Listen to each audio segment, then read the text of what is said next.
ಪರಮೇಶ್ವರಿ ಗುರುಗಳಾದ ರಾಮಕೃಷ್ಣ ಪರಮಹಂಸ. ಇವರು ತದನಂತರದಲ್ಲಿ ಸನ್ಯಾಸತ್ವವನ್ನು ಸ್ವೀಕರಿಸಿದರು. ಇವರ ಮೊದಲ ಹೆಸರು ನರೇಂದ್ರನಾಥ ದತ್ತ.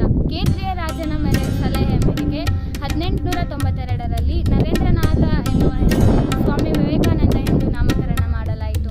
1893ರಲ್ಲಿ ಅಮೆರಿಕದ ಚಿಕಾಗೋ ನಗರದಲ್ಲಿ ನಡೆದ ಪ್ರಥಮ ವಿಶ್ವ ಧರ್ಮ ಸಮ್ಮೇಳನದಲ್ಲಿ ಸ್ವಾಮಿ ವಿವೇಕಾನಂದ ಅವರು ಹಿಂದೂ ಧರ್ಮದ ಪ್ರತಿನಿಧಿಯಾಗಿ ಭಾಗವಹಿಸಿದರು.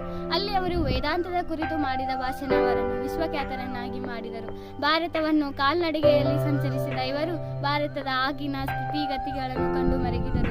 ಎಲ್ಲಿವರೆಗೂ ಜನರು ಬಡತನ, ಹಸಿವು, ಅಜ್ಞಾನದಲ್ಲಿರುವರು ಅಲ್ಲಿವರೆಗೂ ನಾನು ಮತ್ತೆ ಮತ್ತೆ ಜನ್ಮ ತಾಳುತ್ತೇನೆ ಎಂದು ಹೇಳುತ್ತಿದ್ದರು. ಇದರಲ್ಲಿ ರಾಮಕೃಷ್ಣ ಮಿಷನ್ ಅನ್ನು ಸ್ಥಾಪಿಸಲಾಯಿತು. 1897ರಲ್ಲಿ ಸ್ತ್ರೀಯರ ಉದ್ಧಾರವೇ ರಾಷ್ಟ್ರ ಉದ್ಧಾರ ಎಂದು ಒತ್ತಿ ಹೇಳುತ್ತಿದ್ದರು. ಧನ್ಯವಾದಗಳು.